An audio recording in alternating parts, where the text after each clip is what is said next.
Thursday, November the 3rd, 2016. I'm Brother Francis Z. Revels Bay, and this is the Circle Grace One Live with Brother Francis Z. Revels Bay. That's me, and we're live right now. We're going to do about a 90-minute show today, and we're looking forward to putting this information out. And I'm going to blast it right now through the Ustream community, Twitter, and Facebook community. One of the things I'm going to do that's a little different today is I'm going to throw in some different kind of commercial spots, so you don't have to, you know, jump off the air in order to listen. You could just pop right in, and I don't have to do it. I'm not that professional yet with these systems. A lot of people are able to flash it out and put in a commercial and pop back out. I like to give the public service announcements right in the middle of the show. I think that's a lot easier. Before we get started with today's program, let me open this up with a prayer. Through divine power and by divine grace, may all of you who have this opportunity to tune in to this show live today at this very moment, whether you have this opportunity also to hear it later in the archives, as well as in my other archive location, which is on my YouTube channel. May you be blessed by the seeds, the words that you receive in this very moment, and may it carry you forward to do phenomenal things, extraordinary things in your own life. However you view success for yourself, I like to say, is your business. Everybody has their way of viewing what success is in their own life. So, I look forward to hearing from many of you out there who observe this program, whether live or in its archives, or maybe my other show that goes on Wednesdays. I'm planning to have one more. I'm seeking to have one more show that I'm going to do maybe once a month on another completely different platform. I just haven't decided if I'm going to use the ones that I'm using now, or, you know, branch off and try out some other platforms. But I could very well use this and, of course, come on once a month. And hopefully in the future, I want to do what I used to do several years ago. Back in 2009, I used to have what I called random broadcasting. And random broadcasting was if I was moved by the Holy Spirit to wake up at 3 o'clock in the morning, I would broadcast live at 3 a.m. in the morning. So I was like putting stuff out all the time for people to receive. And that's when I used to be back east of the Mississippi on the East Coast, back there in New York, and especially New Jersey, over in the Newark area, as well as Patterson, New Jersey, and Hackettstown, New Jersey. I was broadcasting like several times. I think I had something like 8 shows a month going on. Well, anyway, I want you to receive this, and so shall it be. Today is I want to get back to some of the what I call the basics of things, and one of those basics of things is meditation. But I want to definitely incorporate white light meditation and the importance of that. Now, many of you need something that will work for you, that will bring you to a whole nother level. And this is something in regards to yourself. You know, how you could put out a lot of information, how you can receive that information, and how you could see it begin to work for you in such a way that it moves you to a whole nother level. And so what I'm going to do right now is I'm not going to shut my phone off, but I need to bring the volume down because a lot of people might be wanting to chit chat and I can't. So, one of the things I want to bring out to many of you who are going to be watching this show again in the archives or now or whenever, or you might discuss it with friends, is that let you know right off the bat, I have uh, 5 basic spiritual courses in PDF forms. So tonight I'm doing a variation of the one that I have out. The one that I have out is called White Light Meditation and Energetic Shields, or Energetic Shielding. And it goes for $27 to get in the PDF format. So what I'm going to add on tonight, though, is the use of the violet flame energy, which is connected to your crown chakra, right? At the point where the hair spirals out from the top of your head in the back.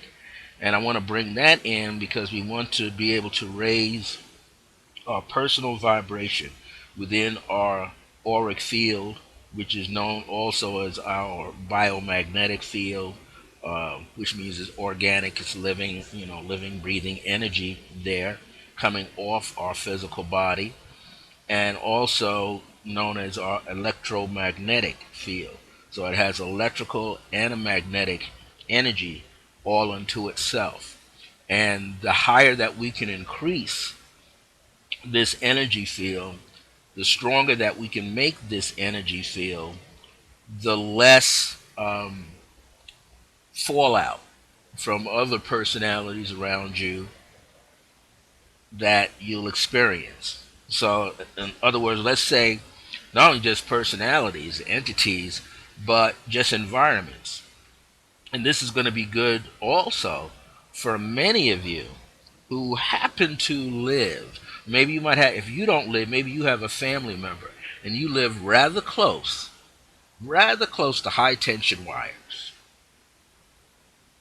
Live rather close to, especially if you're in the city, you like a place that has subways and what they call elevated trains.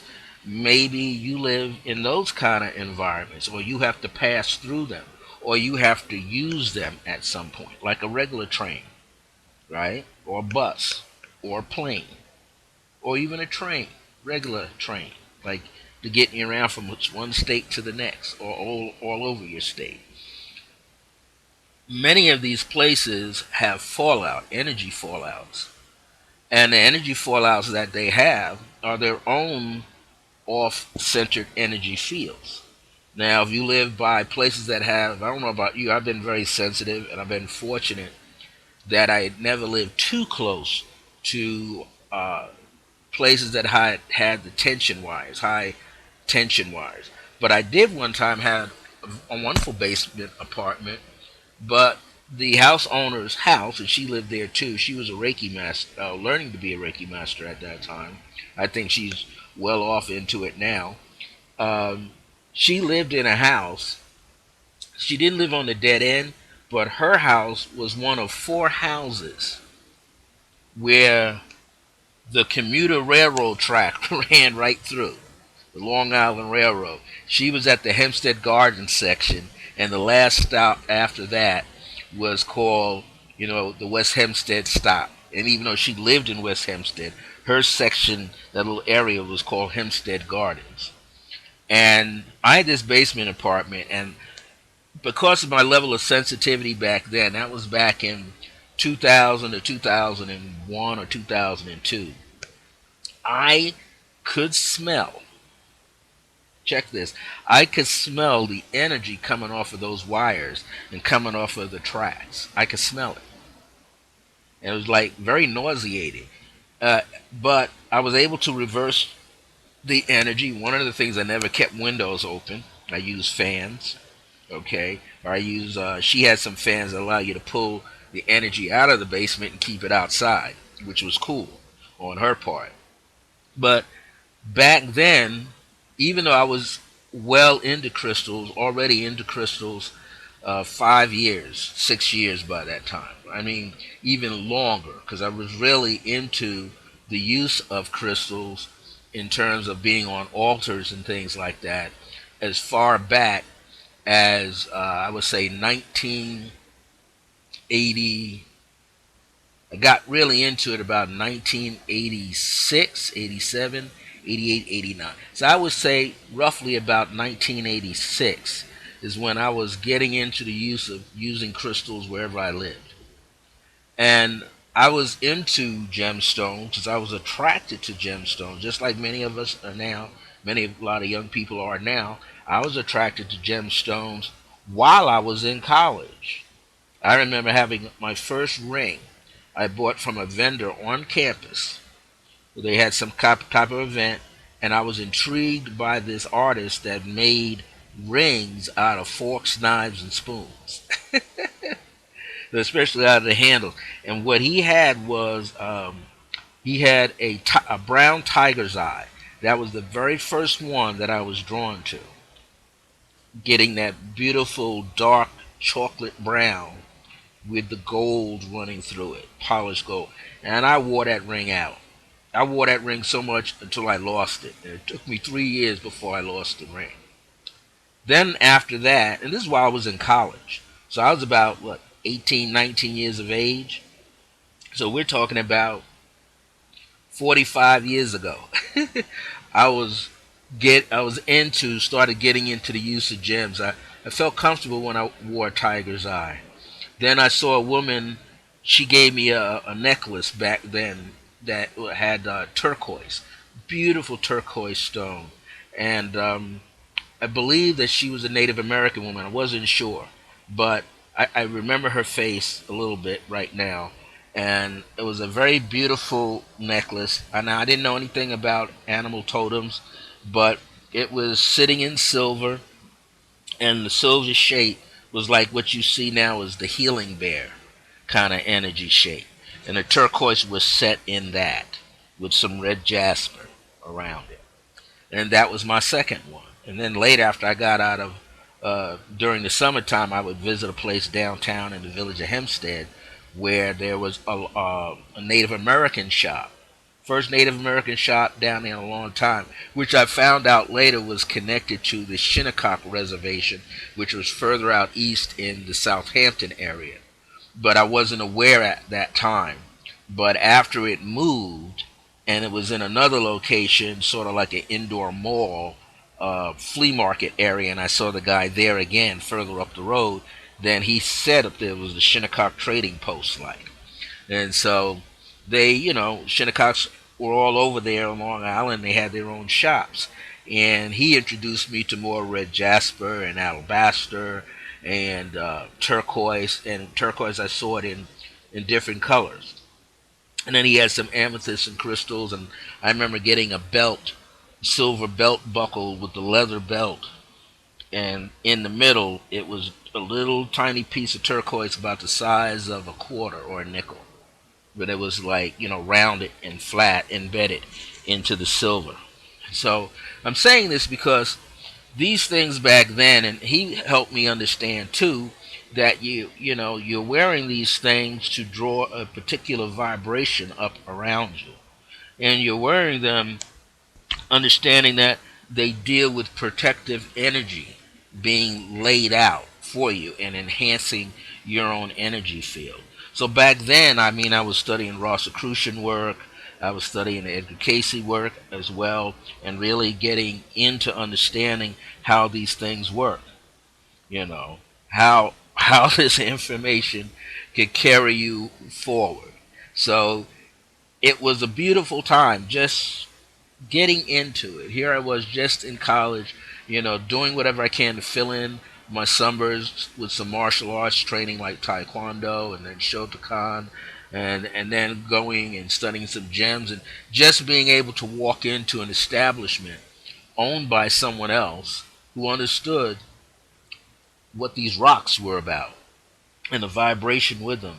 So this kind of enhanced what my mother was already teaching me during that time with just pure psychic and white light and meditation and prayer and those things. Because my mom was a Rosicrucian person, and growing up for her, she was a part of what they call the Eastern Stars, but she got into this stuff deeply. And my father was a Mason, so their families were in those orders, but back then they were just in a more basic sense As they moved north, then they got more into the metaphysical alignment of these things.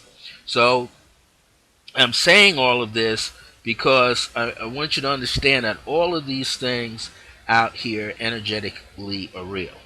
Everything is giving off a field of energy. And if you want, you could always go into more of the science side of it. And that is also helpful for you to get into the science side of something. But what is unique about all of this stuff anyway is that it's all connected to you. And so I just want to put a notation here just for anybody that comes into the chat room. Now you don't have to be in the chat room. You don't have to be in the chat room, but I always let people know that if you want to ask me a question and you're not in the chat room, if you're on Facebook with me, you can always send me a private inbox message to Facebook. And if you don't mind, I'll use your initials or I'll just pronounce your first name and along with your question or your comment that you give to me at that time. So we're going to get into some work here. There's one particular book I'm working from. I've had this book for ages, and this was one of the books that helped me along the way, even though I was already in the basic foundation. I found this book in 2006, but I was already doing something on this lines. I'm going to show you, because I always show you, materials. I don't have a problem with it.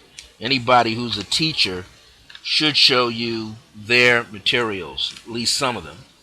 And if you can see this book, I've been trying to find it for some of my students. Dr. Lori M. Poe is her name.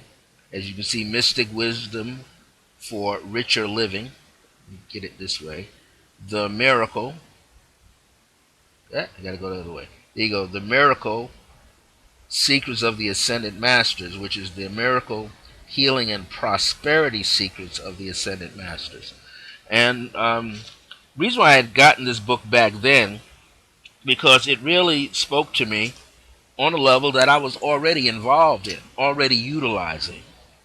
So I'm going to not use any teachings directly from this tonight, but I'm taking something directly from my PDF. Now my PDFs, all my PDFs that you will ever receive from me are based on not only things that I've read, not only classes and seminars and conferences that I had the pleasure of sitting in ages ago when I was developing myself, not only with colleagues, not only at spiritual expos and metaphysical and esoteric expos, but also what I've gleaned over the years myself and what I've utilized and then made my own and then put it into motion and utilized it every day of my life. So I've been on my path for 42 years. So what I'm going to teach you tonight about white light meditation and what they call a violet flame transformation techniques.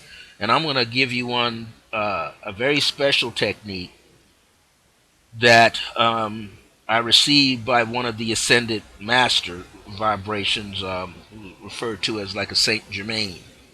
And I was given this back in 2001 when I used to do a lot of my Circle of Grace One once a month Sunday sessions. And they were done on the first Sunday of each month. I started them out in West Hempstead back in 2000, and I carried them all. They were done every Sunday.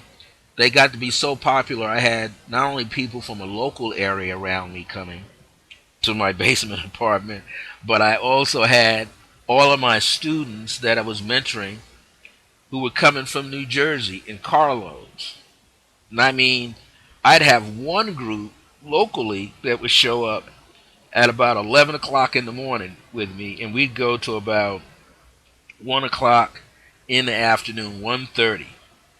Right? Then the next group would show up at 3 o'clock. The next group was 3 o'clock, and they would go until about 5:30, 6 o'clock. And it got to be so much of a volume that I used to tell the morning crew, because I needed my sleep and extra preparation, I moved them into the afternoon group. So I started the afternoon group, moved it back an hour, and started it at 2, so that we were over by 5. And then the next group would come in at about 6, and we'd go up until about 9 o'clock, at least 8 o'clock. So what happened was the groups were so popular from all of this information about white light and violet transformation energy. Uh, it was getting, and I had at that time the basement apartment. I had crystals all over the place. I had a crystal altar on the floor, set up on marble. Then I had another part there, and it was only basically 2 rooms there, and split by the staircase. So I would also have, man, I had one, if I could point it out, I had one, two, three. By my computer was another mini altar. Okay, in what was the area where I ate, like the dining area, I had an altar there. So that's 4. Then I had altars. I had crystals in the windows. So you went into my bathroom, there was crystals in there. You went into my little kitchenette, there was crystals in there. You'd come from outside off the driveway down into where we had a little boiler room that the owner had, and I had that area fixed up so that when you open the door, the crystals were right there. You're walking by the crystals. I had a closet over there. You could roll this table away from the closet. And I had I had crystals on that rolling table.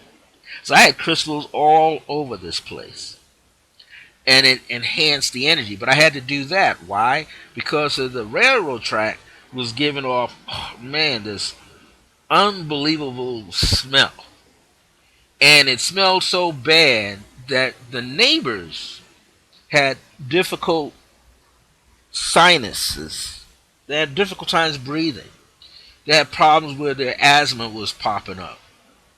They were having bronchial asthma attacks and things of that nature, pneumonia all the time, because of the energy coming off of those tracks. All day long, energy coming off of those tracks, seeping into all over the place. When I lived in New Jersey, I lived in Newark in the Ironbound area. Everything was fine until I saw the planes coming into land toward the airport or going out. And the planes were close enough where the building would shake, close enough where you get soot would come out from the plane and wind up in your windowsills, in your kitchen, in your bathroom, in your dining room, on your balcony. Planes all the time, coming and going. Then they stop for about maybe 2 or 3 hours in the wee hours of the morning. And then they kick off again about 7 a.m. From 7 a.m. all the way up to maybe about 10 o'clock at night, 11 o'clock at night. Nothing but planes. Those gave off vibrations. Those gave off vibrations. I lived in Patterson. There were so many fires in Patterson. Sometimes the soot would be in the air. You could literally see it. That had a whole nother vibration. And then not being far from a bus stop. Buses pulling off, terrible exhaust. Okay? So I'm saying this to let you know that you've got to have some things. Whether you got a regular, I don't care if you use an ancestral altar, use a crystal altar, if you're into your, connecting God and goddesses altar, you've got to have things set up around you which act as extensions of yourself. But then you've got to raise your vibration to a height where none of that will ever bother you again. You have to pick your energy levels up. We have a little sip of some tea or herbal coffee here. So you have to pick up your energy field. So doesn't matter if you live in an apartment, a basement apartment, like in those buildings that shut down, like a split level apartment building, or you live in several floors up high. Have some stuff around that redirects energy and raises your vibration. Whether you're in a house, you got a basement, legal basement apartment, or you're living above ground, one, two, three floors, same thing. You have to shift the vibration wherever you live. If you share a home with somebody, you and that person need to understand about crystals. Have some basic understanding. Now you might be with people who don't give a hoot, but as long as you give the hoot, that's what matters. So you want to put yourself in position so that you can make something be harmonious for yourself. Because after all, it's you. After all, you don't want to be the one in the end complaining. Never do put yourself in a position when you are doing things that aren't conducive for yourself. So you want to make sure that you are in a very good position. So I'm going to check because sometimes people will pop in and want to say, hey, can I give you a question? I may have someone up here, so let me open up my field just to make sure. And you're on Facebook, they got so much, I won't call it junk, that's in your space is just unbelievable, you know. But now the field is kind of open. Just in case someone leaves, I could see something. All right. So, one of the things that you want to know about here with meditation is this. What is meditation? Meditation is the act of finding your center of being. Medi, M-E-D-I, like medicine. M-E-D-I is reference to middle, the middle. M-E-D-I, Latin for middle. Just like pyramid, right? M-I-D, fire in the mist. Meditation is seeing yourself as a living, breathing, organic pyramid, yourself. A living, breathing, organic, globular form of energy compacted into what we call this physical form. This earth suit, people call it, your own UFO. So your own unified frequency object is you. So you have this energy field that you are striving to pick up. So what is it that what are some of the purposes of meditation? Meditation, you can use meditation to relax yourself, to be in a state of mental calmness, emotional calmness. There you will have physical calmness, to have a sense of tranquility, which is peace around yourself. Meditation is also listening, opening yourself up, and just listening to the vibration that's on the inside, that's resonating with you throughout your body form that you're in. Meditation is sitting in silence. First of all, sitting in silence, feeling the oneness within yourself or growing into your oneness, connecting with your divinity from the inside. Meditation. What else do you know about meditation? Well, meditation is not thinking. People used to think, well, meditation is contemplation. No, contemplation means you're actively using your mind. You're actively using your mind. You don't want to actively be thinking in meditation. Meditation allows you to sit and receive. So sometimes in meditation, while you're sitting silently, if you get deep enough through your deep breathing and the energy flow naturally of the chi in your body, if you can get deep enough, what will happen is this: you will begin to hear things clairaudiently. Clairaudient box is your vocal cords connected to your ears, so clairaudiently, hearing light, hearing energy clearly, you start seeing images after images coming through the pineal gland. You start looking up into yourself through the pineal gland and the pituitary gland as well. All of the energy centers, known as your chakras, which tap into different dimensions and realms around yourself, all of the meridians inside you, over 365 meridians inside of you in the various points at what they call acupuncture, acupressure points. The points in your hand that go for hand reflexology, the points in your feet, foot reflexology, cranial work. All of this you start to see from the inside out.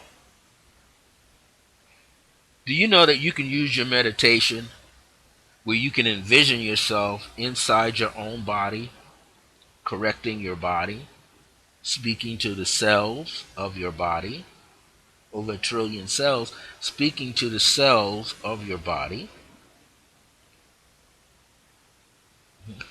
kind of bathing, I'll say, walking through your chakra energy fields inside your body, walking around through your organs inside your body. I have developed some techniques that I have utilized to give you a sense of what I'm talking about. Someone called me, well, a person calls me often when they need to speak to me, and I've had other people who ask, well, how is my physical body? Is there anything wrong with my liver, my kidneys, you name it? And I've been able to go within myself and envision, excuse me, a miniature form of myself walking around what I call the etheric body of the person that looks like the physical body of the person. And being able to walk within, let's say, the person's heart and see the ventricles, see everything. The vessels, the cavity, the wall, being able to see it. And I've done that even with myself, to walk and make adjustments on the inside. So meditation is very unique, and it's unique and different to each person. Each person, each being that gets into it, their experience eventually is going to be different from the next person's experience. It always is that way because each person is different. We're all different. That's why you got billions of bodies walking around on the earth, not counting the animal four-legged and those that slither on their bellies and have feathers and fly in the sky and have wings like bees, bats, flies. All of these entities have their own mechanisms of dreaming, own mechanisms of trance, own mechanisms of meditation. So it's always different. And it's up to each and every one of us as we get into the use of meditation to make it our own. That's the key here. You want to make it your own. So what I'm going to show you now is a variation of my white light meditation. But I want you to get into this habit of making it your own. Maybe you already do meditation, and then I'm gonna take you from that. This whole show's about meditation. I'm gonna take you from that right into the violet transmutation range, and into the fourfold flame, which is a very protective energy field, and it shows you how you can pinpoint what's in your field that shouldn't be there. So there's something in the four flames that allows you to detect pinpoint, pull out something that should not be in your auric field that's sitting in there. So this allows you to remove your own energetic supplanted implants that are sitting in your field of energy etherically. Get rid of them yourself. You don't necessarily have to go to somebody. That might be their expertise. Maybe they might see something that you don't see, but you will be able to do it yourself. So what I want you to do right now is sit up as straight as you can. Now I say not ramrod straight. You don't lock your spine out. You know, your spine has a natural curve to it. You want to sit so that your shoulders are down and your head is kind of pulled back as if to tuck your chin in, but you won't tuck your chin down. So if I turn this way on an angle, you don't drop your chin, you don't lock it back. Just kind of find that zone where you're relaxed, okay? As you find that zone, oops, let me not back up on my own studio here. Let me find that zone where you are feeling relaxed.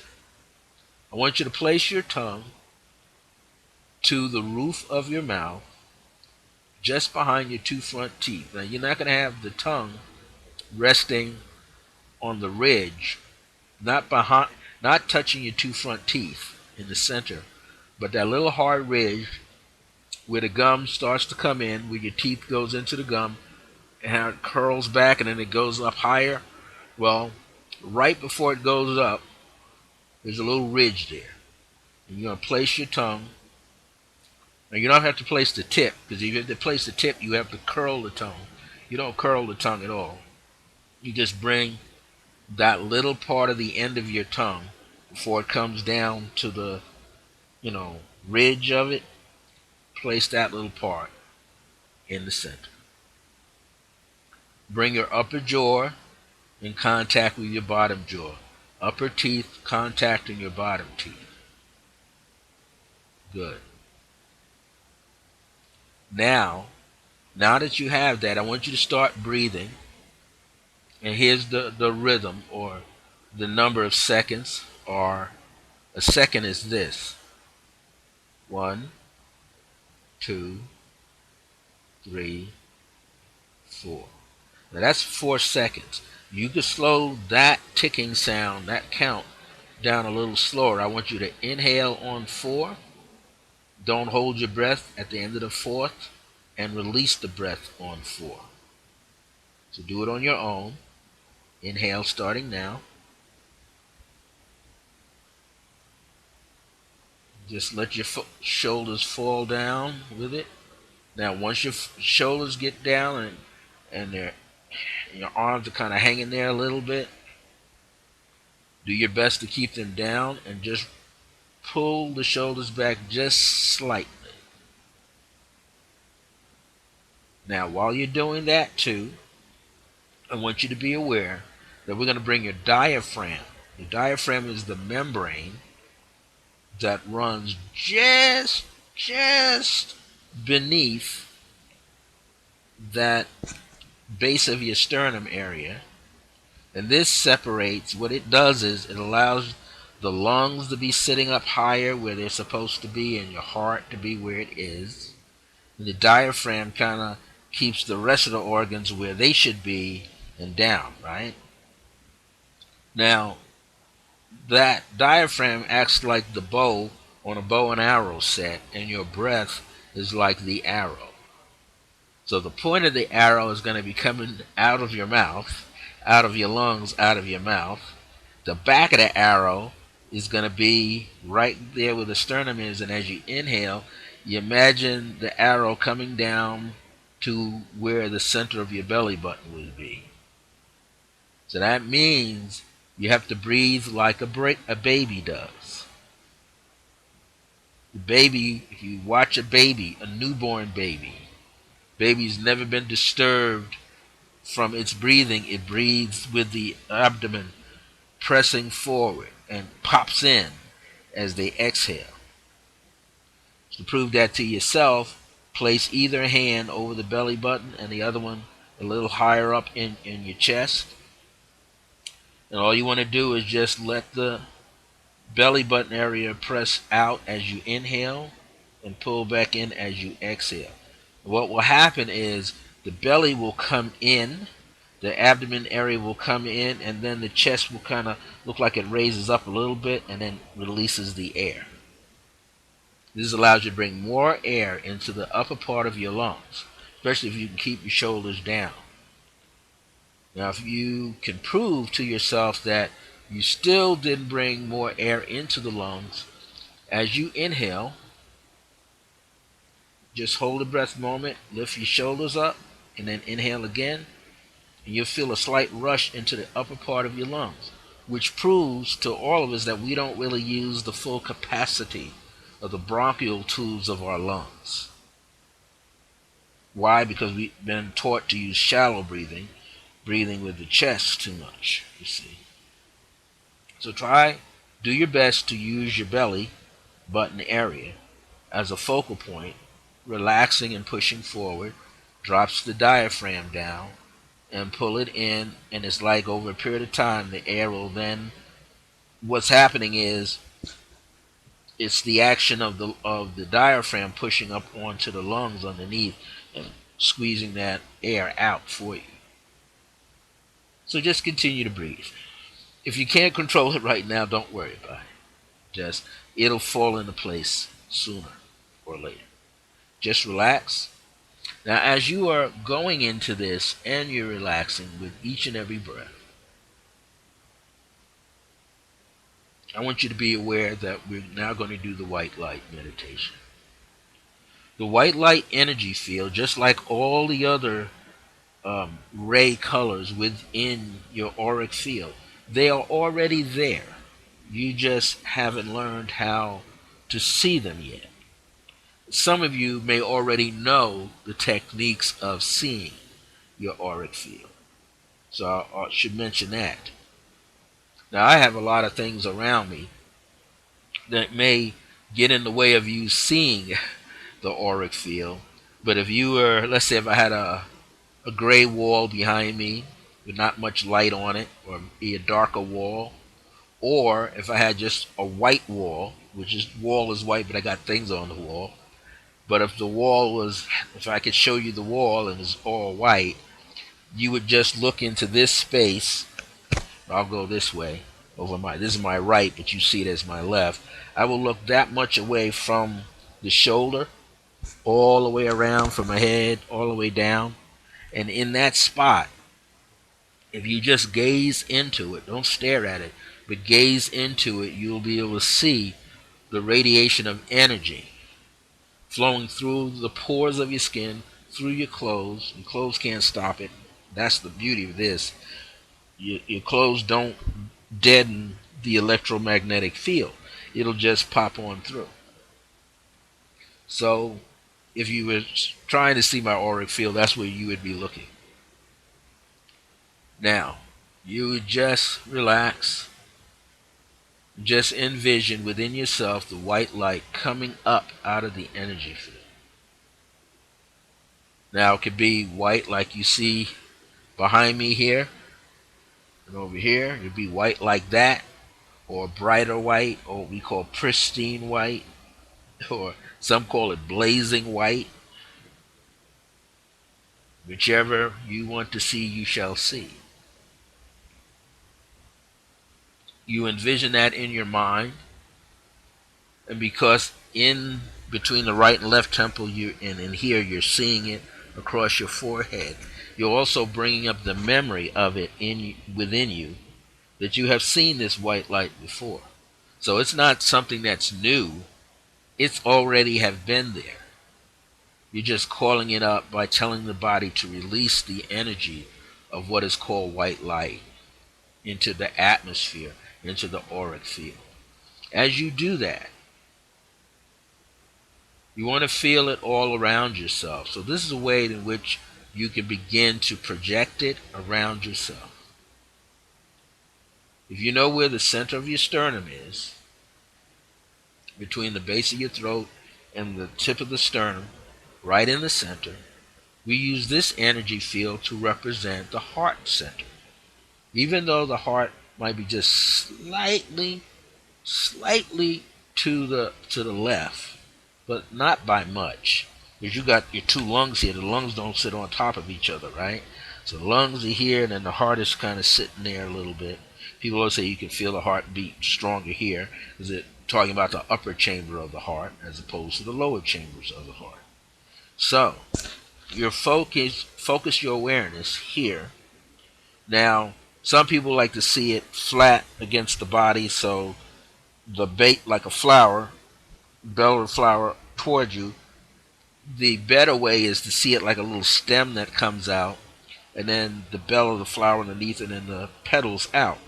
So it's as if you're looking down into it. You can look through it, and it's etheric, transparent. You can see all the other chakras as well.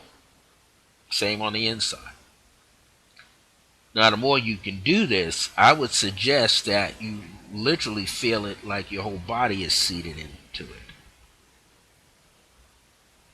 Feel it so that your whole body is into it. And then the petals are flowing all the way around the body, through the body. That makes your energy feel bigger.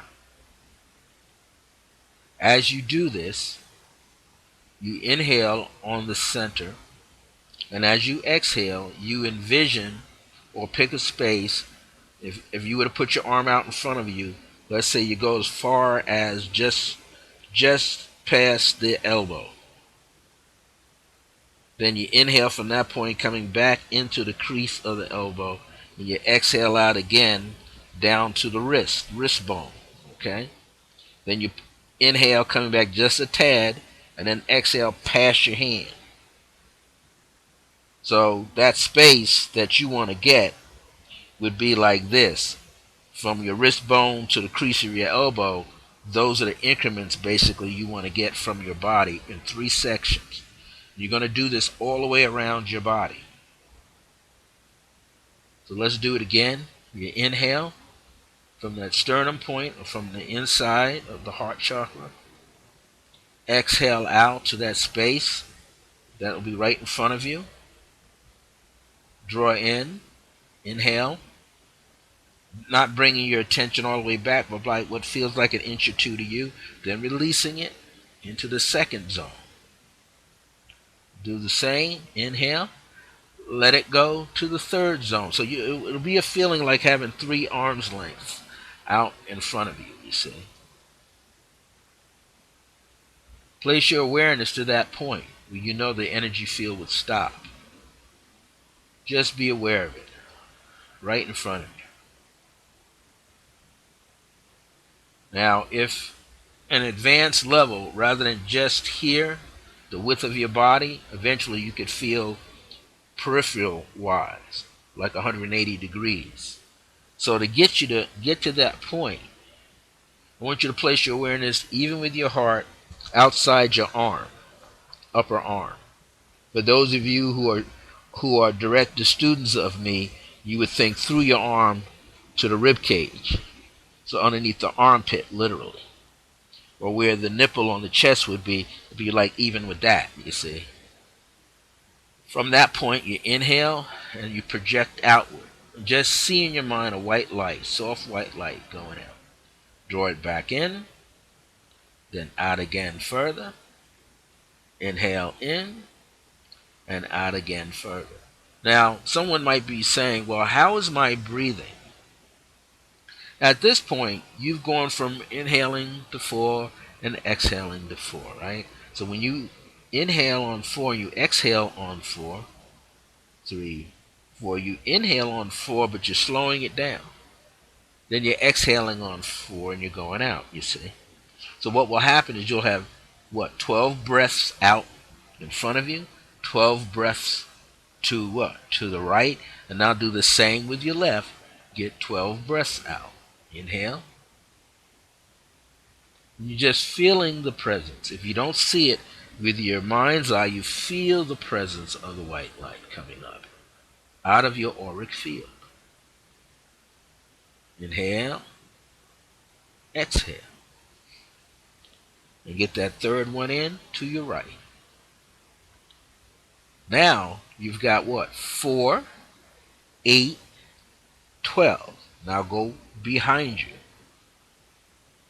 Feel the energy point along your back, opposite the center of the sternum.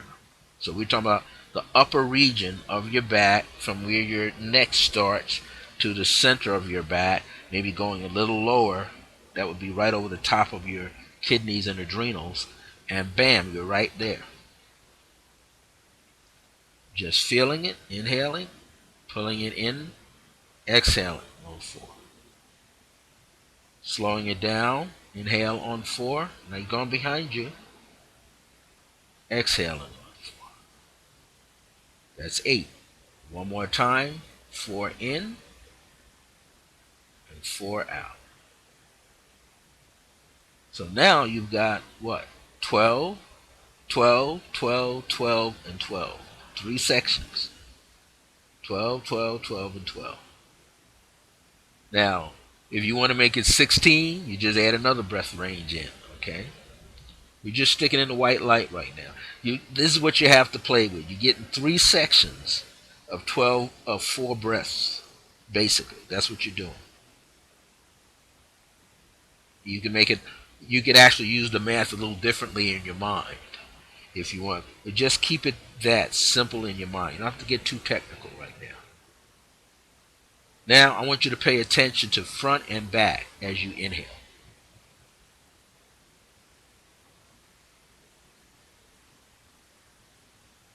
You're going to feel like something swinging through your body like a pendulum. I want you to shift your awareness. I want you to know that that's going on at all the time. So what happens is your front is peeling out this way. Your back is peeling out that way. Your right side and your left side are going to do the same. They come back in the same way. They go back out in unison. So what will this tell you? This will tell you that this whole energy field around your body is doing it at the same time. You inhale, it kind of comes back in toward you. Exhale, it kind of goes back out. If you are a Tai Chi practitioner, you could stand up and you rock back with the energy, palms toward you, and flip your palms over. If you're holding a wide ball and pushing out. Same concept, except that you're in a more stationary position. Now what I want you to do is we want to drop the energy field from the tailbone and the soles of the feet right like a plumb down through the floor. You have to envision the floor as if it's the earth, and you've got to envision the floor as if it's hitting into the what? The center of the earth. So we might say that chord is a lot longer than the other 2 chords. Don't worry, they'll catch up to each other eventually. Automatically, they will just fall in place. So you don't have to rest your mind on your tailbone. You pull your mind a little further so that it is beneath the chair that you are seated on. So if you're on a couch, you're on the other side of the pillow. Okay? You're on a regular chair, you're just underneath that padding of the chair. Your feet are on the floor. The soles of your feet are like they're in the floor. So it'll feel like the wood or carpet is up around by your ankles almost. 2 fields of energy. Are you ready? Inhale. Exhale. Release it from the tailbone area underneath the seat down into the floor. Like you're dropping something on the floor. Inhale. Just a little bit and go. Now this time as you go further, you're going to pull from the soles of your feet down, pushing down into the ground. You're going to inhale. You can work the soles of the feet separately so they go into the ground. And now together, the 3rd area you capture underneath the soles of your feet and in the floor from the tailbone region. Inhale, and then drop it. Exhaling, pressing through. Now here's a tip for you. Say you want to sense and feel this better. You got two hands. Place one hand so that it's over your, like if you use your left, so that it's by your left knee but just above it. And place your other hand to the side of your body or in front. You could use your thumb facing toward the navel. And just the hand that's closest to the body is monitoring the energy that's flowing from beneath the tailbone area. The one positioned by the knee is checking that energy that's going from the soles of your feet into the ground. So if you were to put your hands in that position, either hand close to the body, with the thumb kind of pointing toward the navel a little bit, or at least the thumbnail toward the navel. Inhale, and you're going to watch. You're going to feel a tingling sensation as you exhale. And it'll feel like the energy went over your hand like water and then fell right back down. Now you get that, so that's flowing. Then we go over the top of the head. So we think from where the crown or the head would be, right? Now if you put, usually what should happen, if you put your arm up, hopefully your elbow kind of falls like even with that area, you see. So that means you're going from your elbow point up. So you just envision it, feel it, inhale on it. As you exhale, you feel like your head is being pulled up a little bit, a little sacred cranial work energetically with your head, the skull on your neck. You're going to feel it kind of go up, or you'll push up through the crown and the top of your head. And then just let it sit there and just kind of relax as you exhale and go a little higher. Now, if you're attempting to do this from your neck, you don't stretch up, you just feel it. You don't have to move your head. You'll feel a little increment of space that will be made here.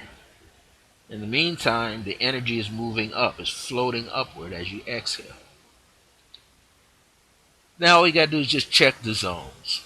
See, the unique thing about this is from beneath you, you go as deeply as you want into the earth. I say toward the belly of the earth, molten lava energy region. And then from here, shoot this all the way up through the atmosphere,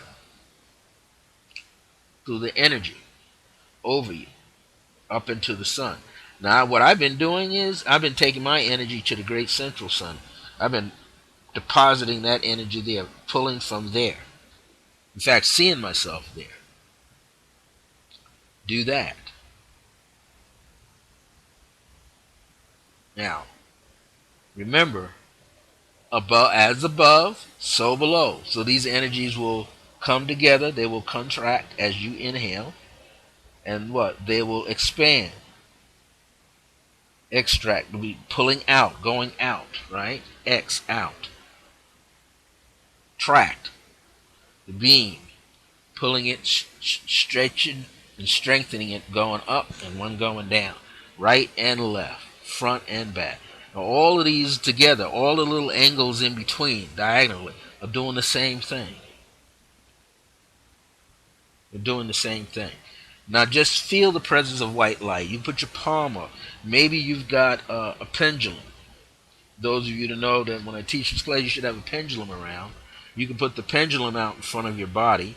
I'll put mine a little higher, rest my elbow, and I'll just check to see if my body has got any action, and it's showing me, I have it a little higher, that I got it. See, it's moving.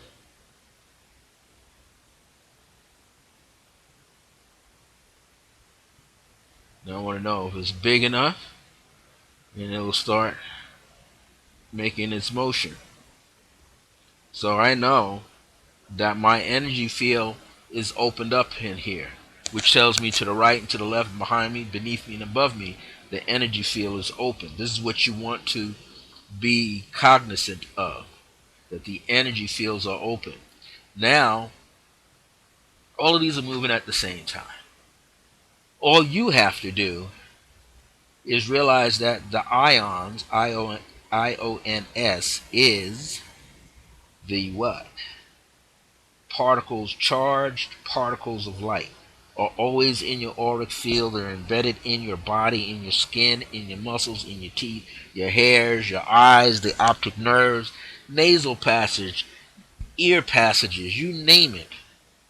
You've got particles of light flowing in and around through your body at all times. You're just now seeing this particular layer that you called up. You now see it as white light. And to yourself, you will see it as strong white light. It might get to the point that it almost looks like a platinum white to you, or chrome white. You know, you see chrome, polished chrome, and then how the light reflects off the polished chrome. That's what you're going to start to see. You're going to see like a silver white light, a little more white than silver. Excuse me. You're going to begin to see that whizzing around you. That's in your auric field. Now, this white light, you're going to enhance it in your mind, and you're going to feel it through the heart center. It is what? It is strong. In yourself, you say it is strong. Nothing can penetrate it. Has a high vibration, high frequency, and it only attracts that which is positive. Any presence around you that's positive will be drawn to you, and it will obey the area of peace, tranquility, unconditional love, grace. You feel protected. You can walk down the street, you can be in an area, even if there's a lot of people out there and they might be acting off center with themselves, they might notice you and then not notice you. The way you put that thought out is, I'm invisible. I'm invisible to my environment. I can only be seen by those who are positive, those who are bringing forth unconditional love and peace, harmony, and compassion. Those people will see me, the others will not. Which also means you're not reaching out to them either. You're staying within your zone. You can always check it by speaking to people when you pass them. Hi, how you doing? And have a genuine smile on your face. They will either respond if they're in a good mood, they will respond and acknowledge you, or at least look your way. If they're not in a good way, they will look away, or they might look at you but not sure if they're seeing you. Doesn't matter. You have gone through the area in a state of peace, and you have brought peace into the area. Now, this white light meditation will enhance your physical body, your emotional, your etheric body, your causal body, your spirit body, your soul body, your astral body, whatever you want to call it. On these zones, it's going to enhance that field. It's going to strengthen that field. Now, this is what you need to know, is these particles of light are overflowing with divine intelligence. So you're this microcosmic energy field within the macrocosmic cosmic energy fields. Therefore, you can feel and interpret energy that's around you at all times. Your energy field gets enhanced the more that you use it. So let's flip right into, and I'll give you a little break. Let's give you a basic violet light. Now, the violet light connects with the crown chakra. The purple light, royal purple violet light. Okay. Crown chakra is for the wisdom that you receive from the universe, which is also compacted on the inside of you as well. All right, and you're feeling this energy, and it's a divine light. It represents divinity, your divinity. Okay. Now, what you want to realize with this violet flame is that it balances the karmic energy that you came into the planet, that you chose to carry with you into this world, at this time in your life. as well as other times in your life. The divine particles of light, right? Action-oriented energy fields, okay? And then the transmute, which means mutate, which means to change it, to alter it. Trans is change in itself, but mutate it, you're going to make it slightly different. You're tweaking it differently. Like when you say something is mutated, it's taken out of its norm. It looks abnormal. But in the true sense, abnormal means what? Normal from the divine side, the Father, abnormal. So you're taking it back to its true source. It may look to someone else to be odd and unusual, but from its true nature, it's divine. So it should look different to the physical eye because it doesn't belong to the physical world. It belongs to the abnormal world, different world. So now what you want to see, you want to see, you want to know, you want to understand that all is well. So this violet flame in this region is now around your body and through your body, through the auric field. Just place your awareness in the consciousness of a violet flame, and it shall be. You just bring the thought up of a flame.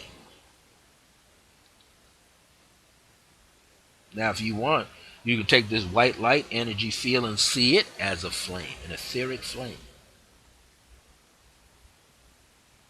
And I always like to take the white light and extend it as far as I want, as far as I desire. So to me, that my white light is not on top of my body. If I stick my arm out here, it's not just one arm's length away, it's three. So I'm making mine like 9 feet out that way, coming into the body. That's probably what, another close from here on back, another foot. So that's what, 4 feet here going out, 4 feet going the other way. And now I'm making it what? If you go 4 and 4, that's 8. You can go 9 to the right and 9 to your left. That means 8 out this way and 1 more foot here. Understand what I'm saying? That means you get yourself an 18-foot diameter all the way around your body, going up around your body. You can make it, if you want, so choose, from the top of your head up that way. You can do that as well. But know that when you go above your head, you're making the adjustment from the heart center and up. So it appears to be a little shorter at the top. And from the heart center down, it appears to be a little shorter that way too. You can make it all together so that it's balanced and you're right in the center. You're walking in this field of white light and this white flame. And then inside this white flame, just outside, but in by about the length of your palm, from the tip of your middle finger to the base of your palm, that space there on the outside is where the violet flame can be placed. In your mind, you see it there. This white light is what? Pulsating in and out, in and out, in and out. And on the edge, just by a hand's length coming in, is the violet flame, which is out there. This violet flame, which is what? Rocking back and forth, rocking back. This violet flame is doing what for you now? It's re-enhancing the white flame. The violet flame is re-enhancing the white flame. And it's mutating it, you see. It's changing it. To someone else it may look abnormal, but to you it is correct. Yeah? It's connecting to the original you, which is the spirit you. And it's taking all of your life's experiences that your soul has had, and it's transmuting them. It's making them better. It's bringing more peace, more unconditional love, more grace shall abound in thee. It's shifting. Now, if you place your palm out, you're going to feel that there's a shift going on, because the closer you are to your body with your palm, you're going to feel a lot of heat, and as you move away, it should get slightly cooler. You put in that violet flame, though, that area, if you stick your hand out, palm facing out, from that point on, you're going to feel a little warmness. So you know that if it went from warm to like, well, hot to warm to like almost cool, then you start picking up some warmness. You've got the violet flame energy cooking for you. See, you've got it going all the way around your body. It's balancing your karma. Karma means work. I've taught here before. What's your dharma? Your karma. What's your karma? Is to give purpose to that dharma. Huh? Give it purpose. Dharma is purpose. Give your karmic energy field a purpose so that you master it, you see, so that you make it better for yourself. So, what is your dharma? My dharma is my karma. What is my karma? What is the work that I'm here to do? What is my purpose? The dharma. Dharma. So, you're working that energy field, right? As you work that energy field, it's all over your body. Now, I'm going to take you into this fourfold flame. And before we exercise the fourfold flame, let me give you a public service announcement. And I want to get this out. I'm going to mention actually three people here, because when people see this in my YouTube channel, hopefully they will connect.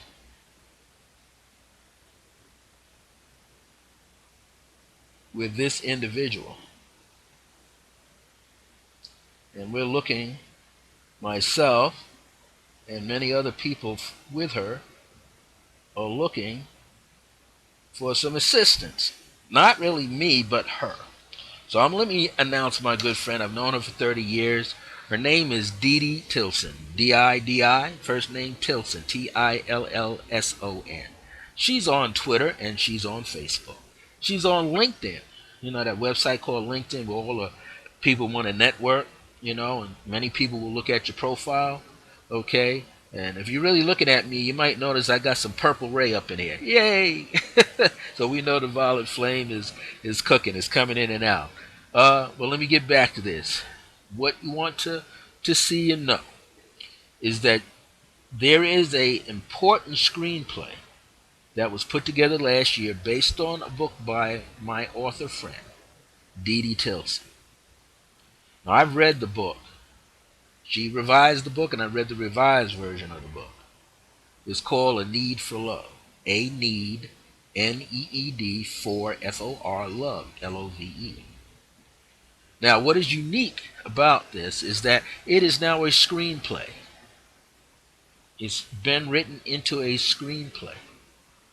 Didi Tilson has a screenplay now called A Need for Love, and she is seeking for well-known movie filmmakers, directors, producers, actors, and actresses to contact her. You can contact her with a private message on Facebook, Didi Tilson. You got to befriend her first. Or connect with her on Twitter. On Twitter, use that @ symbol. Then all as one word, A Need for Love. 4 words as one, A Need for Love. This is a new screenplay that all of us that know Didi Tilson would love to see it get to the big screen. So if you've got connections, get in touch with Didi Tilson. If you want to be one of the stars and co-stars, or get some cameo shots in A Need for Love, contact Didi Tilson. D-I-D-I Tilson, Tillson. Didi Tilson has a screenplay called A Need for Love. And if you know some people, she's out there in California, in the LA area, West Hills area, you need to contact her. Let her know that you want to be involved in this screenplay that's going to go to a movie one day. A Need for Love by Didi Tilson. All right? Now, you have a little sip of herbal coffee. The next PSA, public service announcement. I want you to connect with a very good friend of mine. These are all women tonight. Maybe next week we'll pick the guys, okay? And then we'll have a family connection. I want you to realize there's a wonderful woman out there. These next two people, they're on the East Coast. There's a wonderful woman in New Jersey by the name of Diana Nieves. Nieves. Nieves. I'm a speller tonight. Diana Nieves. We all call her Diana Trinity Nieves. But you want to go to http:// DianaNieves.com. Has a beautiful website there. She is what you call a life and love transformation guide. So you want some transformation in your life, and in that part of you that can love, she's the perfect life and love transformation guide. She could help you. She could help you with your career. She could help you with your personal life. She could help you with your family. She could help you with things that you just need to work on so you have more self-love. You want to get connected to DianaNieves.com. She'll help you out. And my last PSA. This person, I've known her since the 80s. Another person back in the 80s.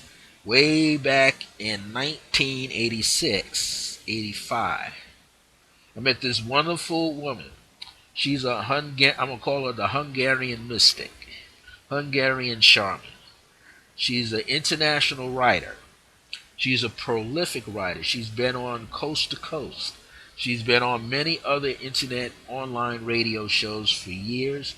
She has done some of her classes on a particular station too, on public access stations.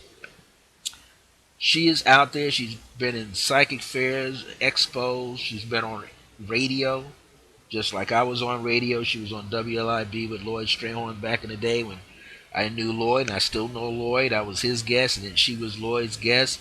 Both of us were on at different times. Kiss FM, 98.75 Kiss FM. He got in there, and Lloyd got me in there, and then I got her in. Her name is Reverend Maria D'Andrea. Maria D'Andrea.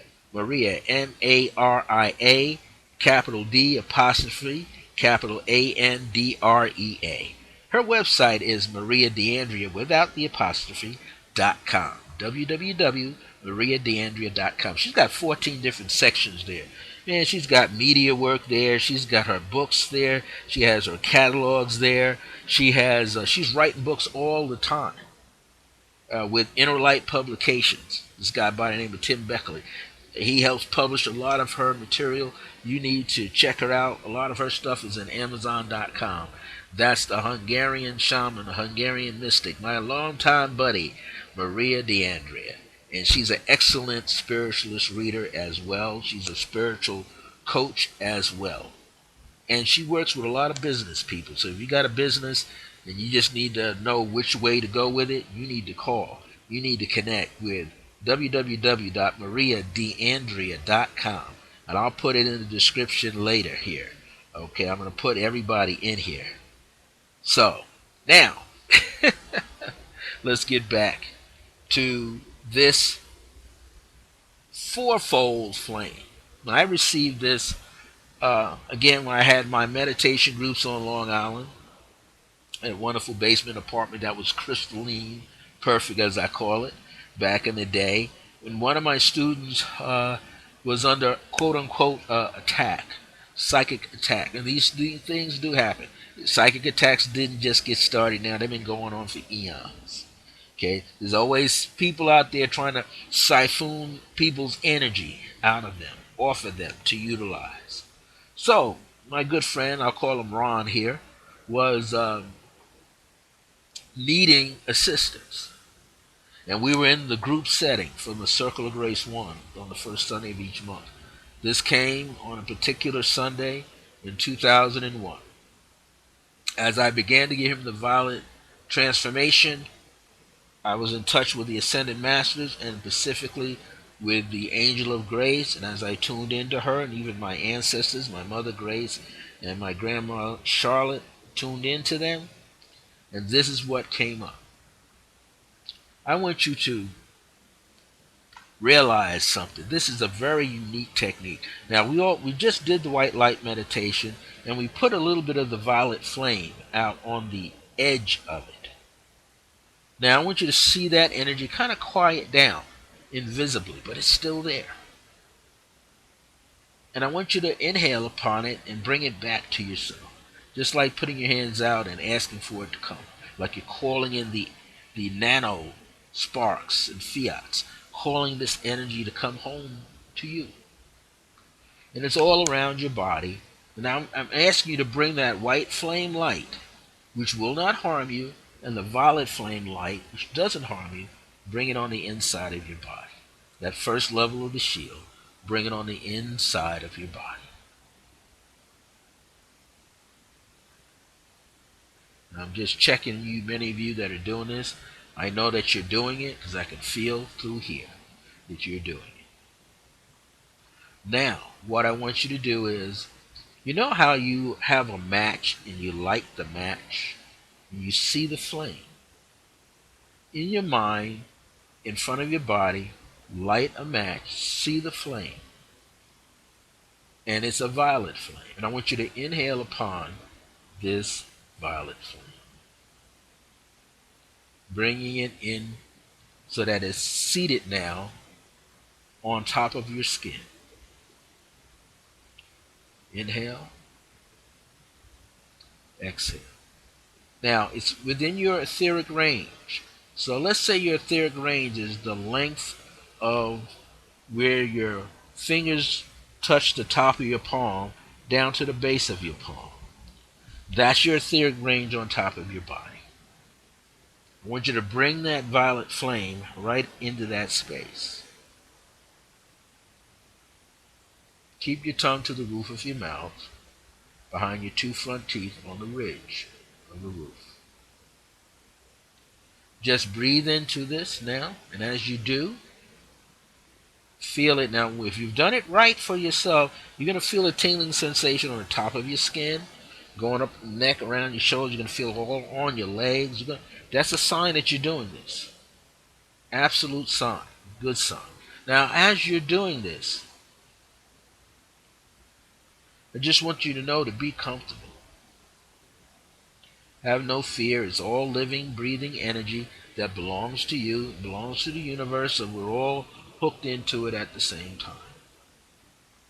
Just go with this flow, feel totally connected. Now we're going to expand that field. And we're going to give it now just one arm's length. Violet flame. Remember, you got the white flame, soft white flame, with a little bit of the violet flame already inside your body. Where is it inside your body, though? Is the thing you want to know. I know you want to know that. But where that white light and that violet flame light is, it's settling down. It's like massaging you. It's massaging you right underneath the skin. Right what we call the fascia. The fascia is that fiber underneath the skin that touches the muscles. That's where it is. It's rolling all around your body. So that's why you're getting a little tingling sensation, because now we're bringing the violet light on top of the body. Right on the skin. And we're passing it all around the body. The violet light. Just say to yourself, my violet light is all around my body. My body is one with the violet flame. Everything within my etheric body is being transformed, transmutated to a higher frequency, higher resonance. You'll know when you have it, because again, you'll feel a little tingling going on. You might even feel it behind your eyes and in front of your eyes. These are all signs that your body is receiving, accepting, because it already knows, it already remembers this.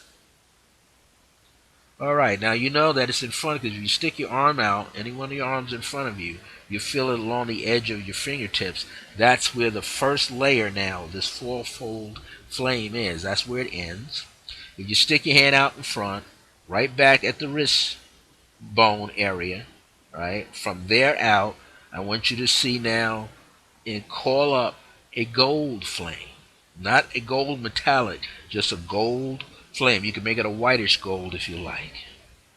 Just see it, a gold like this. Let me get a little closer. See that gold? See the black inside the gold? That gold, that's the kind of gold you want to see. That's why I got this on tonight. You want to see that kind of gold in your mind's eye, covering your hand like a glove, and then going out to establish another arm's length for you, all the way around your body. You should get so good at this that you can sense it. When you look, you can feel a slight vibration change. You'll get a slight violet flame energy, and you'll see a slight tint of the gold. Now, someone looking at you while you're having this, they might see a mixture. They might just make it out in front of your face, along your body. It'll be as almost as if that type of gold is almost transparent. Almost transparent, but not quite. When we see it almost transparent, it's actually moving faster. Same with the violet flame. If it looks like it's transparent, like you can see it right here, if you look right at the screen at me, you'll slightly see it. It's transparent, but it's moving at a higher vibration. If it was moving at a slower vibration, it would compact a lot faster, and then you wouldn't see my face. All right, so now you're feeling that energy extend out, that golden flame. Now, here's what you have to do. This is why the four-fold flame is so important. I want you to put that arm out, and I want you to say to yourself, this is now the second arm's length out where it's gold, right? So that you can get this. From your wrist back on that second field of energy, which is gold, going out, you want to see black flame. Project a black flame. That means right out of the gold, right there, boom, a black flame starts to come out, going all the way around your body. Now check this out. This is what you've got to pay attention to. These flames that are going into place are not just floating in the air. They're connected into the ground.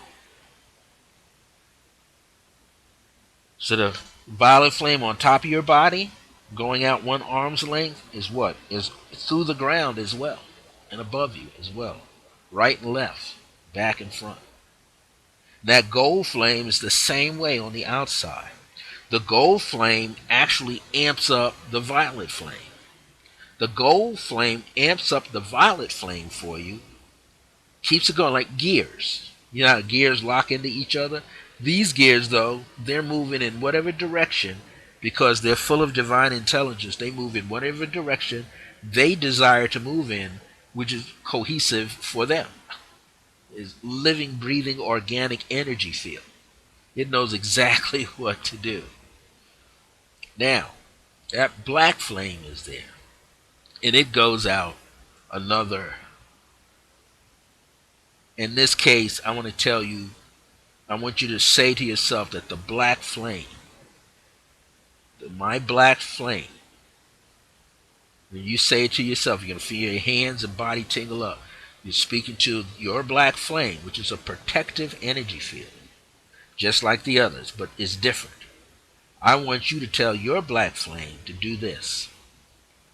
Expand, expand, expand. Now I want you to say 18 feet.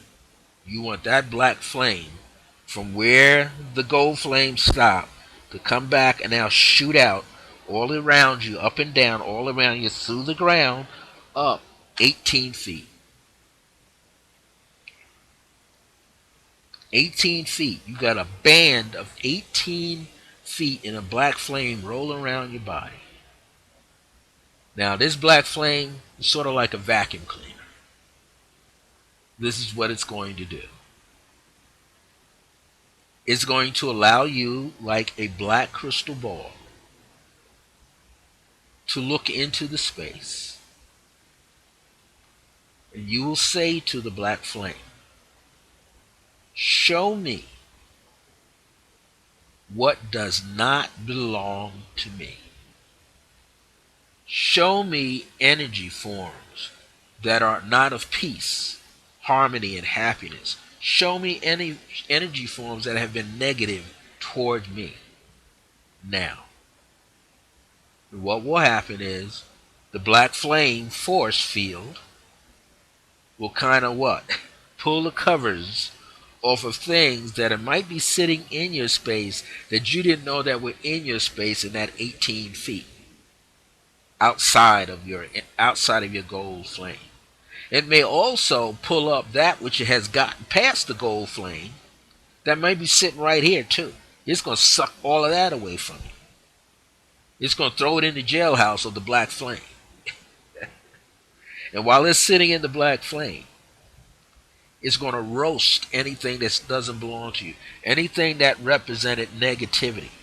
Whether it's your self-sabotaging negativity or someone trying to sabotage you in different forms. It's going to take all of that and burn it to a crisp. And if it's some kind of entity, it's going to drag it out and throw it out. But it's going to throw it to where you say for it to go. And I suggest that you state, through divine power and by divine grace, that which does not belong to me, that which is outdated, that which is no longer good for me, that which is not healthy, that which has been toxic toward me and in me, destroy now, dissolve now, and take it to an unknown quadrant of the universe where it can be changed to something positive. But you don't want it back. You're not taking it back in. You just, like you're taking it to the laundromat, taking it to the cleaners to be cleaned.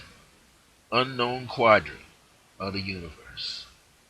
That unknown quadrant, doesn't matter, you don't have to know, but I can tell you this, the unknown quadrant got cleaners there. And they will take all these bits and pieces of these things that were running around like little toxic viruses in your auric field, and it will clean them things out. It will destroy what has to be destroyed, dissolve what has to be dissolved, dismantle what has to be dismantled, and all parts will go back from whence they came. Yeah, hallelujah. It's changed. You wait a second. You just keep breathing. Now you're at the lip of the gold, seeing into the black. You can see that 18-foot expansion all the way around you. Some of you might say 18 yards. If you want, so be it. 18 feet, right? 3 times in there, you know how many yards you got. Okay? Roughly, you know how many yards. You got about, 6 yards? That's 18 feet, right? If you said 27 feet, that's what? 9 yards. You know, you'll do the math. It doesn't really matter. You just state it. It obeys. It does it. Now you'll feel a little coolness, which then tells you that the black flame all the way around your body, 360 degrees all the way around your body, has captured, has rescued you, has turned that stuff out, away out of your energetic field. The minute you feel that coolness, drop in. Now that means at the 18th foot marker, like another hen breath, pull up a gold flame from out of the ethers all the way around you. Gold flame, like a rod going up, curtain going up this way, the curtain coming down this way. Boom! Locking it in place, and it is perfectly gold, just like the first gold that you sent out. Now, what is very unique is that second gold field on the outside. You can throw it out as long as you want. This is the unique thing. It now keeps the black flame energy at a higher rate. It's at a faster vibration. So that means the black flame is whizzing around outside the first gold flame. And they're touching each other, moving through each other, whizzing around. And the first gold flame is touching the violet flame, and it's whizzing around. They're all going in their own directions. Huh? Then that black flame is doing that, and then that second gold flame is doing that, and it goes out as far as you want. So, whoo! Now, if you want to even it out, you can even out the energy field right now. You can take that second violet flame, and you can say 18 feet to yourself, and it expands. You just breathe on it so that you can feel it. And then you can say that gold flame comes down another 18 feet, that first one. So that's 36 feet. And then that black flame, another 18 feet, that's now what, 54 feet of energy. And then the next 18 took you to 72 feet of energy with that other gold flame. Now that's something. You got 72 feet out 4 times. 72 times 4 is what? Let's get it right. 72 times 4. 7 times 4 is 28.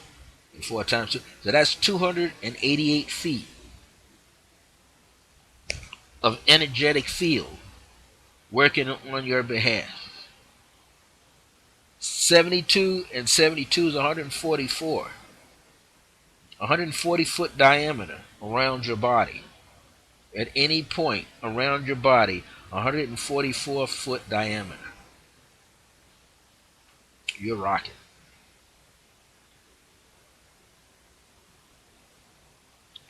My suggestion is when you start doing this white light energy field meditation with the energetic shields, you allow yourself to be the scientist, be the alchemist, and begin to work with the energies. As you begin to work with the energies, you're raising your vibration, but you're getting to know how you are energetically. That means when we stuck the black flame out, you might have saw some little entities running around. You might have saw some little viruses and amoebas running around. You might have saw some rice chips sitting in your space etherically. You just took a hammer and crushed all of that and swept it out like a vacuum cleaner, and it got thrown out into the ethers, to that unknown quadrant, to that cleaners in the unknown quadrant, where it got all shifted and changed around and burnt out, whatever it needed to be, dissolved, broken down in all little pieces, put back in their their respective locations like they're supposed to be. Also, when you do this energy work, at first you're going to feel a little raw. You know, it's the same kind of rawness as you get if you were someone that went to an Al-Anon meeting or narcotics Al-Anon, Al-Narc meeting, no longer being on drugs, right? No longer being on alcohol and booze. Went to an anger management, got all that energy out. You feel a little raw, might feel a little dizzy. Keep some water around, some herbal teas around, and sip on them to help acclimate your body. I got an herbal tea here, herbal coffee rather, that I'm drinking. Just relax. Just relax. Just relax. Just relax. This is what you want to do. You want to allow yourself to relax. Very, very important. Now, we're at 6:39 of this program, and it's about 90 minutes is up. But before I do that, I want to, just in case somebody comes back here and sees this, we're going to put in our people here.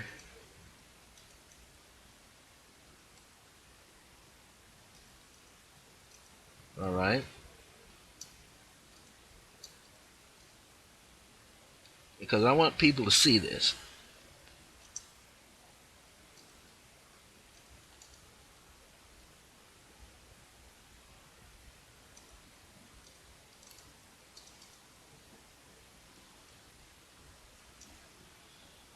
Because this is all important. It's always good to, speak of other people that you know. Some of the great motivational speakers always say, if you want to be more successful in your life, help someone else become successful. If you want to get your life promoted, you help promote someone else's life. So if you want to see someone else have success, help them climb the ladder of success too. So I want to make sure that other people could be right here,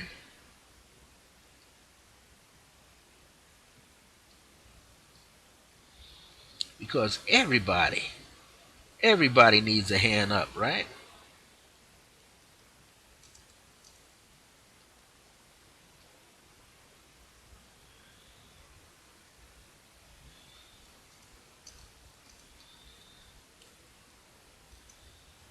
Because everybody needs somebody. That's essential. Everybody needs somebody. Everybody needs somebody. And we all need to help each other. That's essential. We all need to help each other.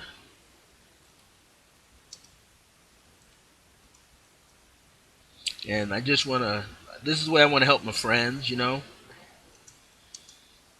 because my friends are like me. We're out here seeking to help everyone get what they need in their lives.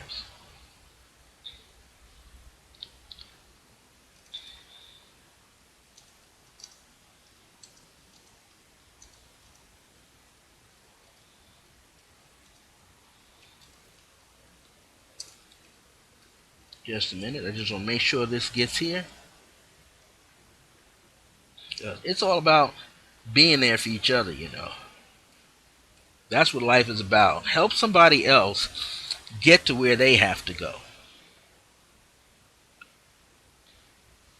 Because they will also help you. And just the action of you doing this will expand their life, bless their life, expand and bless your life as well.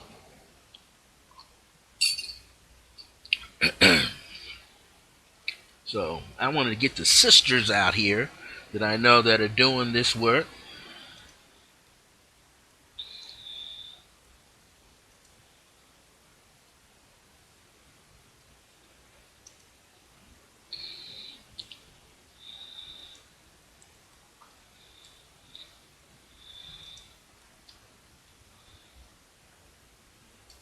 To just come on out and let's get on board.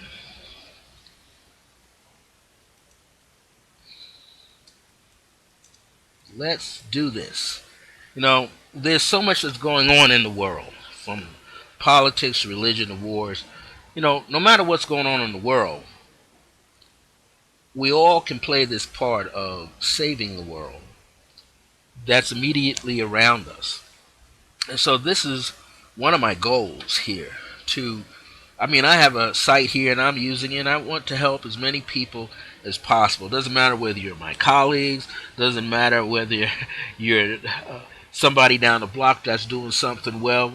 You can be a child, a teenager, mid schooler, college student. It's about helping everybody have a better understanding of themselves and a better way of being in the world, so that you know that you're making a difference moment to moment. See, everybody's a master. We just forgot it when we came here. We signed this little rule and regulation that we decided to live here in this planet Earth, that we wouldn't remember these things, but we would find like a hunt. Not like a scavenger hunt, but a different kind of hunt. We're going to find the divine self, the hunt of divinity. We're trying to find those divine parts and kick it into motion, right?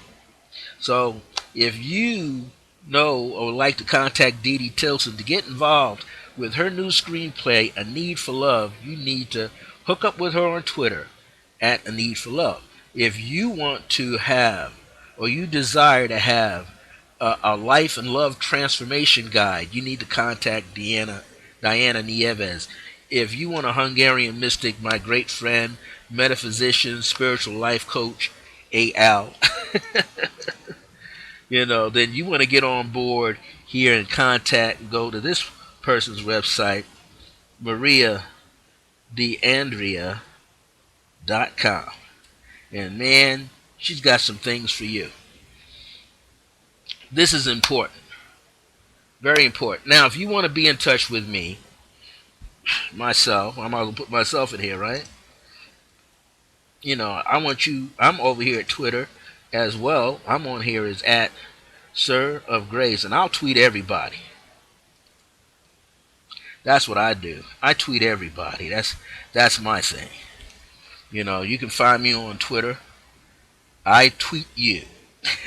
I enjoy doing it to get your name out. You can go to my website here, which is Circle of Grace 1 dot byregion.net. Okay, and I'm also on YouTube. Check out my YouTube spot. This is where tonight's show will be uploaded to my YouTube channel. And make sure that you get there. All right, so I'm getting ready to sign out. I want you to thank you for being here this evening and looking for a way to get your personal energy fields through the white light energy.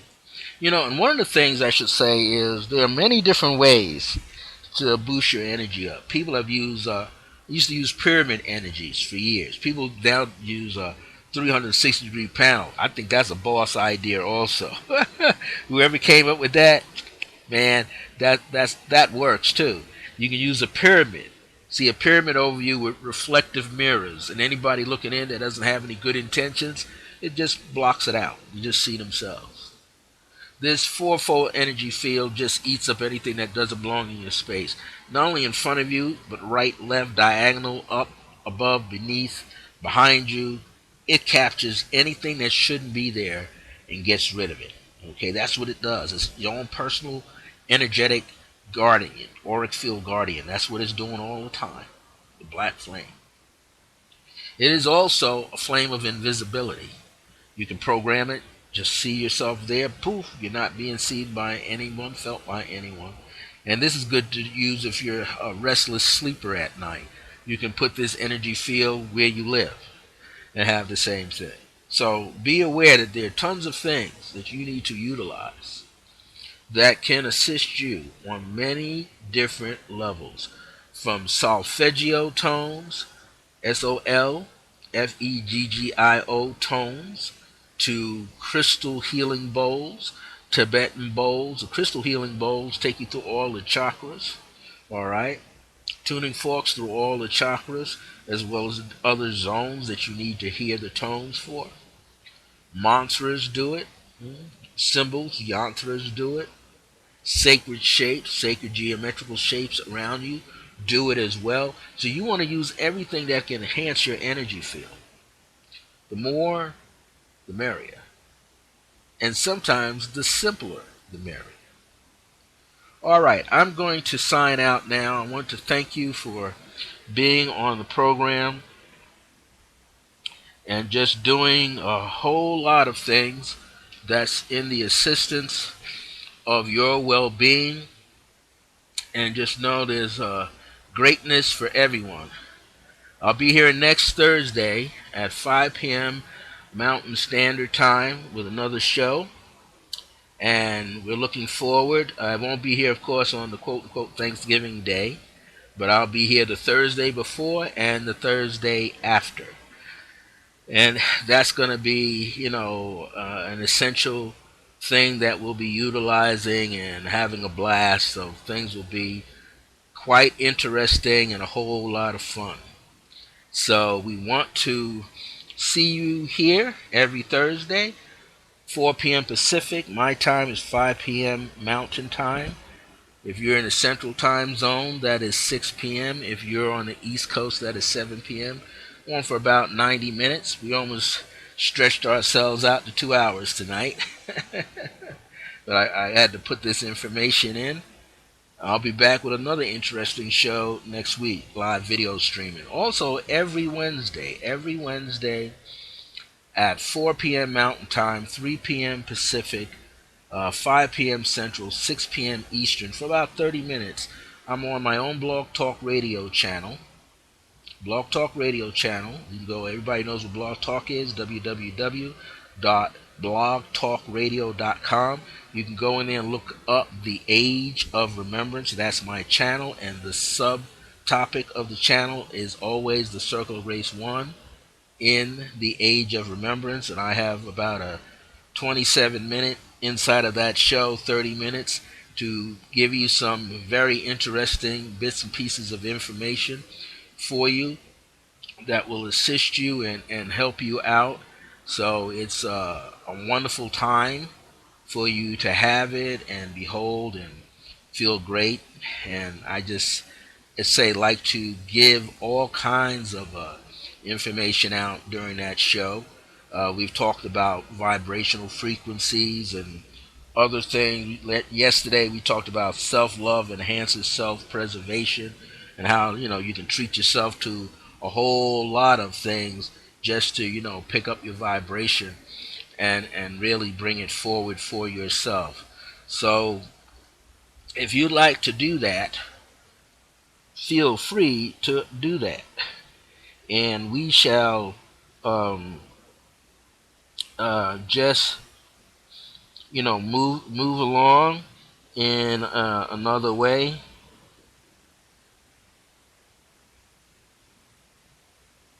Um, this is a time that we want to be aware of everything that's going on, and this is that time frame for us to grow,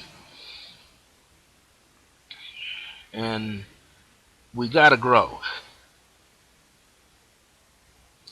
And so I got so much that's going on here. Some of my students out there and west of me in Arizona are about to connect perhaps tonight.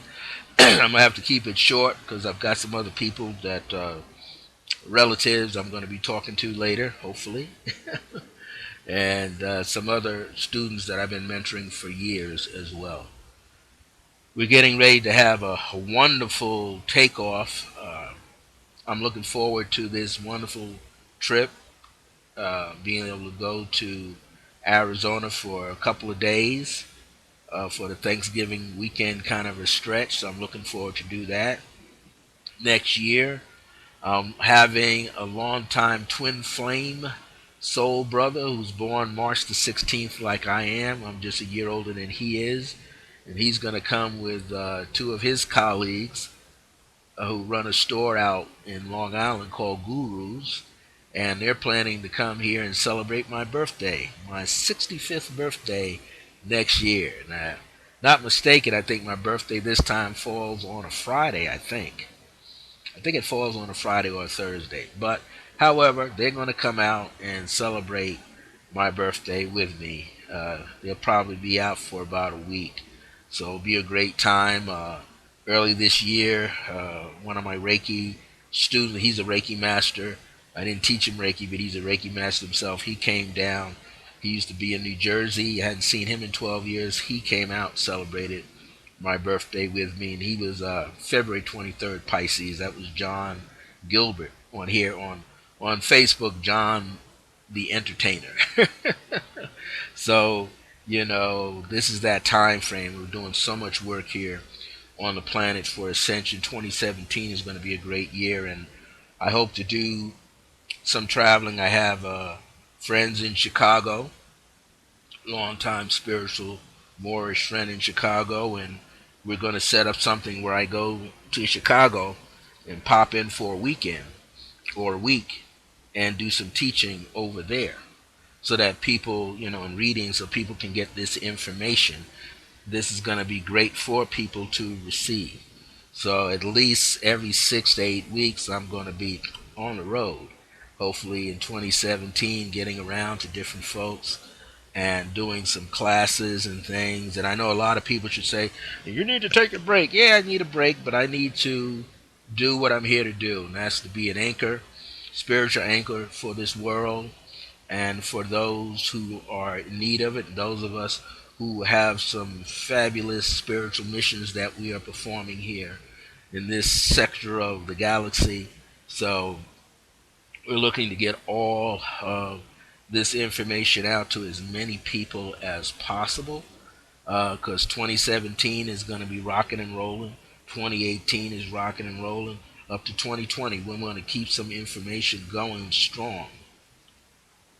Going stronger. There's a lot of things that are going to be turbulent in different ways, not just physically on earthbound, but emotionally and mentally and spiritually for a lot of people. So I'm here to help a lot of people be centered.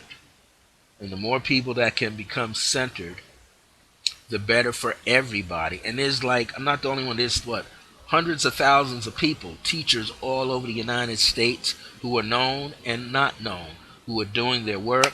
So I'm applauding them because we're all out here doing work. So all of us are holding the forces like we're supposed to be, working with these energetic forces so people can get this healing. This is essential to everybody. So I'm going to sign off. I didn't know I was going to do 2 hours. 4 minutes short of 2 hours. This is the first 2 hour program instead of just 90 minutes. So until next time, you're going to be in touch with me. My email address is iam.circlegrace1 at yahoo.com. iam.circlegrace1 at gmail.com. Contact me about my 5 basic spiritual courses in PDF. You just got to taste the one tonight. Give you a more simplified one here, different variation, white light meditation and energetic shielding. I've got the key to life is numerology, the art of manifesting your heart's desires, tarot basics 1, 2, 3, and what? Understanding your dreams. If you want to get either one of those PDFs, you can get them for $27 or get all 5. Save some money. Get all 5 for $118. There's a way that you can pay for it. Email me at iam.circlegrace1 at yahoo.com. So, now I'm going to put it here so you can contact me.